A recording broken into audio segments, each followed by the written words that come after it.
في قلب ليلة كئيبة جوا بار على طريق مقطوع، مجموعة من الغرباء حياتهم هتتقاطع بشكل دموي وما كانش على بال حد فيهم. ليلة كانت المفروض تعدي زي أي ليلة، لكنها هتتحول لجحيم على الأرض لما وحوش غامضة ومتعطشة للدماء هتحاصر المكان. كل واحد فيهم هيضطر يطلع أسوأ ما فيه وأحيانا أحسن ما فيه علشان بس يحاول يعيش لغاية شروق الشمس. صراعات وخيانات وبطولات غير متوقعة في مواجهة رعب جاي من عالم تاني. هل في حد هيقدر ينجو من المجزرة دي؟ ومين الضحية ومين الجلاد في لعبة البقاء المرعبة دي؟ القصة بتدور أحداثها في حتة نائية جوه الولايات المتحدة. مجموعة من الناس قاعدين بيشربوا في حانة. الشاب اللي لسه داخل المكان ده اسمه بوزو، واخوه الصغير اللي بيتحرك بكرسي متحرك واللي بيلقبوه باسم هوت ويلز. وبين الزباين التانيين الموجودين في هارلي اللي ما بتبطلش تدخين، والمدرب اللي فاكر نفسه ناصح، وممثل اسمه جيسون، وست عجوزة الكل بينادي لها ببساطة باسم الجدة. الشاب اللي بيجيب الطلبات للحانة هو الواد بتاع البيرة، وده بيقسم بأغلظ الأيمان إنه كان عارض أزياء. المدرب لما سمعه راح قعد جنبه وقال له إنه ليه علاقات وبيتعامل مع فنانين تقال. بس جو الراجل اللي واقف على البار دخل في وسط كلامهم وطلب من بتاع البيرة يطلع عربية البضاعة من الموقف علشان الدنيا زحمة جوه، وبعدها راح يشوف طلبات زبون تاني. ده كان واحد من قدامى المحاربين وكل أمله يرجع تاني ميادين القتال. بتاع البيرة استغل الفرصة واتسحب لورا علشان يولع سيجارة، فلقى في وشه صاحب المحل اللي الكل بيقول له يا معلم. المعلم برضه أمر الواد بتاع التوصيل يحرك العربية، بس انتهزها فرصة وطلب منه مشروب، وبتاع البيرة معرفش يقول له لأ.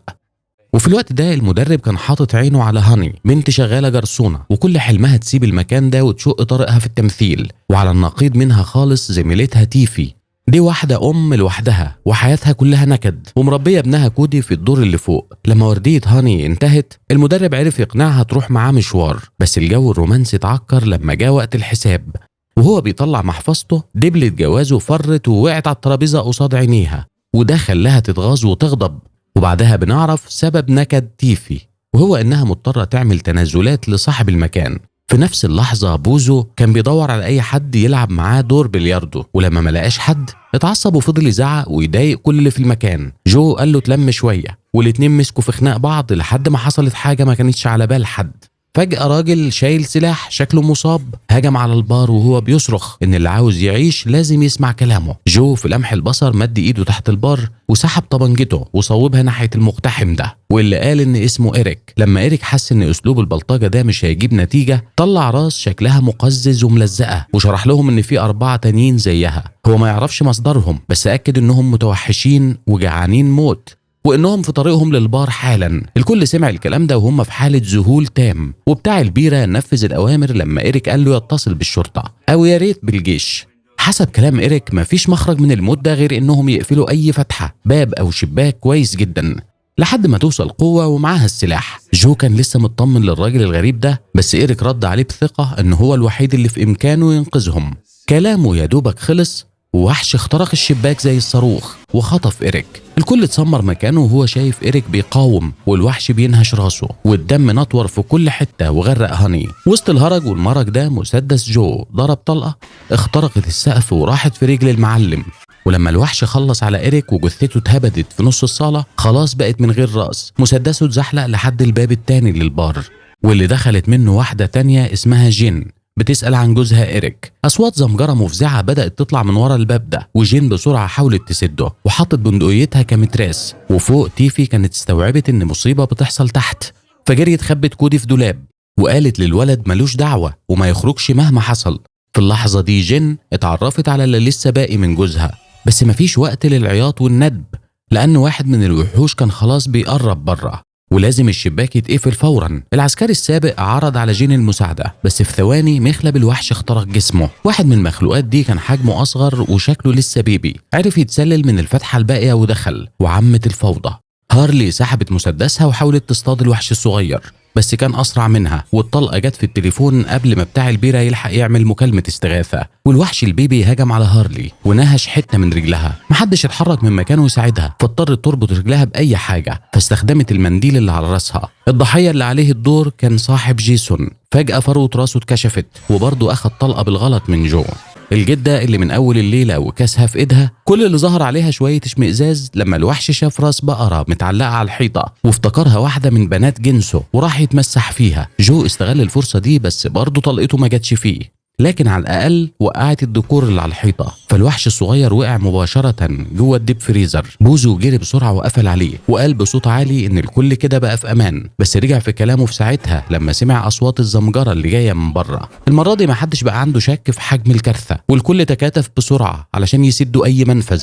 اضطروا يقاوموا مخالب كتير بتحاول تكسر وتدخل، والرعب جين الأكبر واحد من الوحوش خطف جثة إيريك ومفضلش معاها غير دبلة الجواز. وبعد ما البار اتقفل تماما المعلم نزل وهو بيزك من الألم، غضبان جدا علشان الطلقة اللي خدها وهو لسه ما يعرفش أي حاجة عن اللي حصل.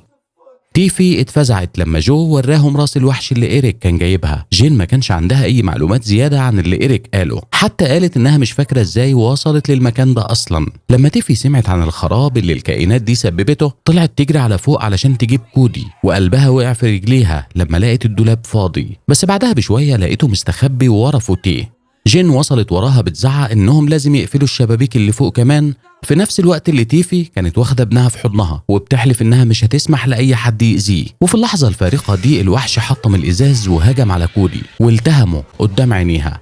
تيفي انهارت وفضلت تصرخ بهستيريا، وجو بيحاول يصوب على المخلوق بتاع البيرة كمان طلع يجري، وهو اللي جت فيه الرذاذ اللزج اللي الوحش بصقه بشكل مفاجئ.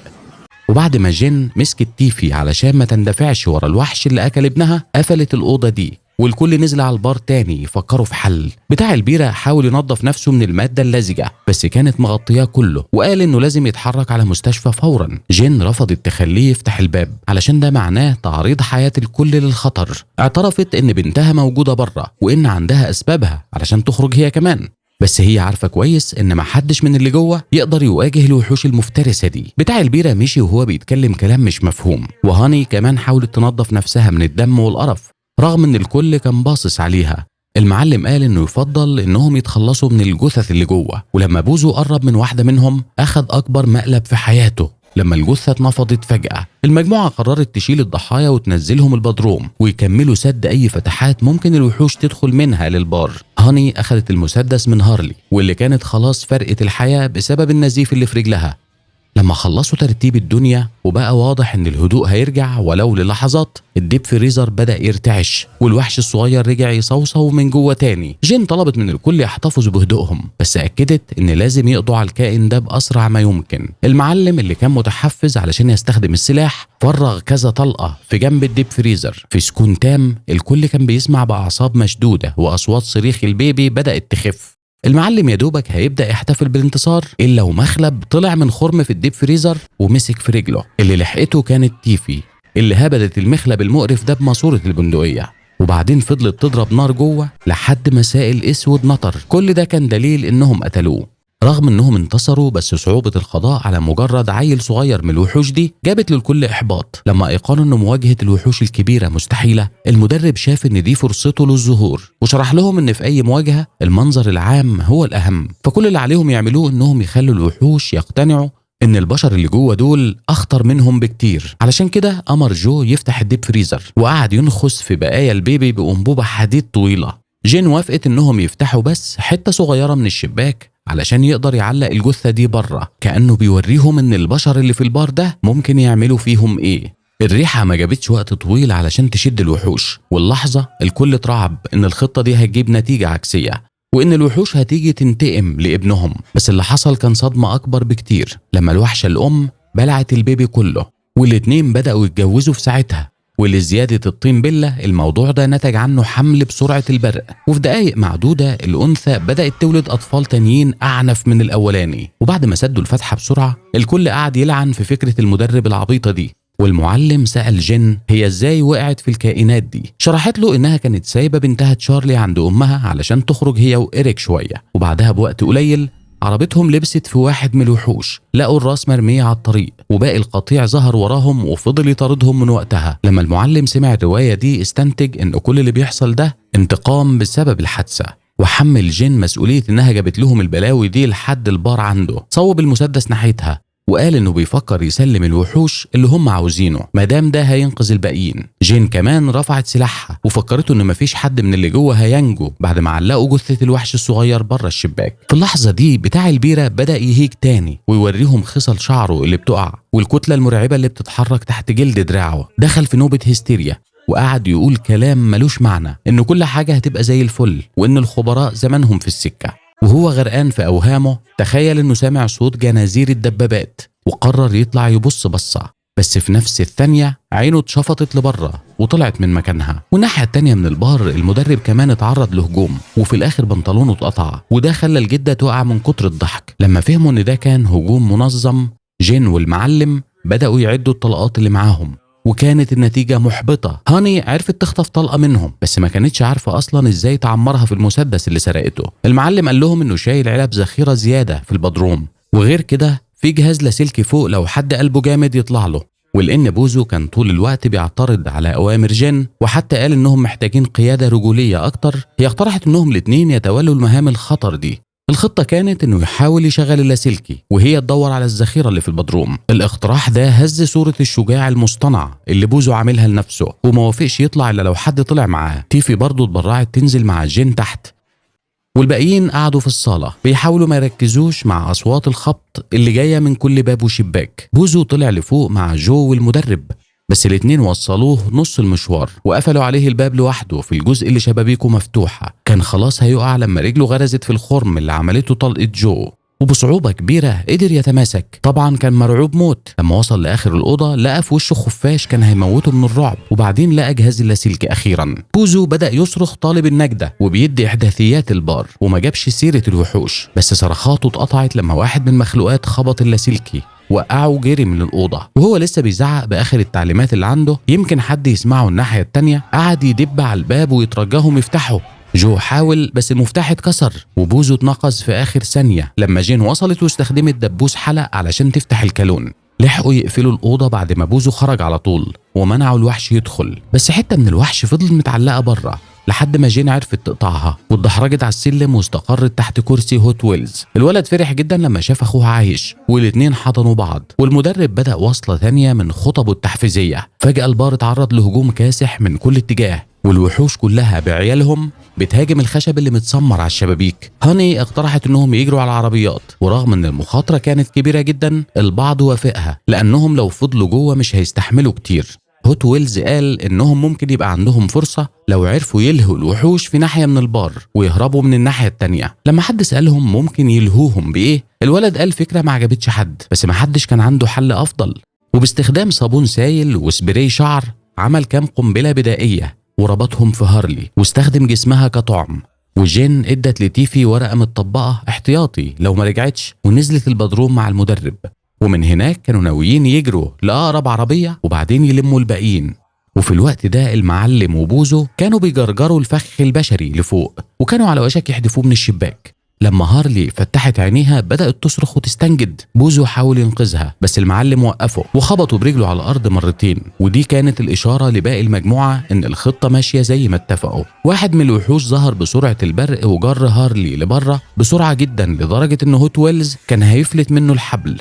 بعد شد وجذب ومعافرة عرفوا يوصلوا السلك ويعملوا انفجار، وده كمان فصل النور عن البار كله. المدرب استجمع شجاعته ونط من شباك البدروم وجين نطت وراه على طول، بس خطة التشتيت فشلت وشوية ولقت نفسها متكتفة بالوحوش. لما سمعوا صريخها جو وتيفي حاولوا يدخلوها بس بتاع البيرة رفع عليهم المسدس خايف ان الوحوش تهجم ورا جين.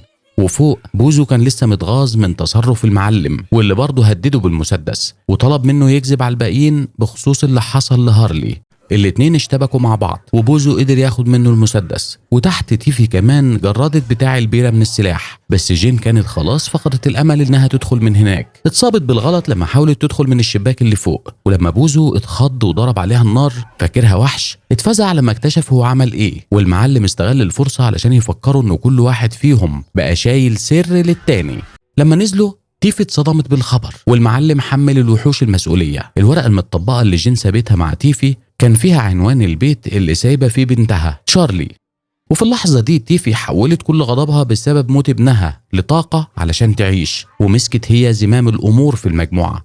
المعلم استهزأ بإصرارها وشجع الكل يمشي وراها، وهو هيستنى المساعدة ممدد على الأرض علشان الوحوش ما تستقصدوش. بس شكله استعجل الكلام لأن صدره انفجر بعدها بثواني لما مخلب اخترق الأرضية وضربه من تحت. الكل اتجنن وهوت ويلز حتى وقع من على الكرسي، بس أخوه لحقه بسرعة. المجموعة فضلت مستنية المدرب يكون وصل العربية ويجي ياخدهم في أي لحظة، بس مفيش شوية وسمعوه بيصرخ. تيفي بصت من شق الباب وشافت إن الوحوش مش بس قضوا عليه، دول خلاص بيجهزوه علشان يستخدموه كبش فداء يكسروا بيه الباب ويدخلوا. جو أدرك إن الباب مش هيستحمل وحاول يعلم بتاع البيرة ازاي يولع ازازة مولوتوف وطلب منه يرميها على الكائنات اول ما يدخلوا، بس بتاع البيرة كان خلاص شبه مغيب وما بيديش اي رد فعل يدل على انه حتى سامع. والوحوش كانت خلاص بتكسر في اجزاء من الباب، فالمجموعة اضطرت تغير الخطة واستخدموا سلم كأنه زحليقة علشان يدحرجوا كام برميل بيرة. البراميل الاولانية خبطت الوحش وقدرت تبعده شوية وقت كفاية علشان يبعتوا هاني متدارية جوه آخر برميل، ومع قوة الدفع هاني نزلت قريبة جدا من العربيات وقدرت تدخل عربية بتاع البيرة من غير ما حد يهاجمها. للحظة كلها رعب بان كأن الموتور مش راضي يشتغل، بس بعدها الكل هلل وفرح لما شافوها قدرت تدورها. الفرحة دي اتقلبت حقد ويأس لما أخدت ملف جامد وخلعت ببساطة من غير ما ترجع تاخد حد منهم، ودي فرصة نجاة تانية طارت منهم. والمجموعة كانت خلاص جابت آخرها لما وحش كسر حتة من الحيطة واقتحم البار. اللي فاضلين من الناجين دخلوا معاه في معركة بكل الأسلحة اللي تحت إيديهم. حتى وهو واقع من الكرسي ومتثبت في الأرض هوت ويلز فضل يضرب نار، وتيفي بتحاول تمنع الصغيرين يدخلوا هم كمان. بتاع البيرة حاول يولع المولوتوف زي ما جو فهمه، بس كان فاقد كل قدرة على التنسيق ووقع كل حاجة على الأرض في نفس اللحظة اللي الوحش التاني وصل ووقف قصاده وش لوش. الوحش هرس دماغ بتاع البيرة بين مخالبه وبعدين اتجه ناحية تيفي اللي لسه مكتشفة ان الذخيرة بتاعتها فضيت، وبغضب شديد زقت الوحش وقعته وفضلت تخبط فيه بحاجة تقيلة وهي بتصرخ كأن عقلها طار. بوزو طلب من جو يناوله الإزازة اللي بتاع البيرة سابها، وجو ناولها له بصعوبة كبيرة وهو بيجيله جلطة في القلب.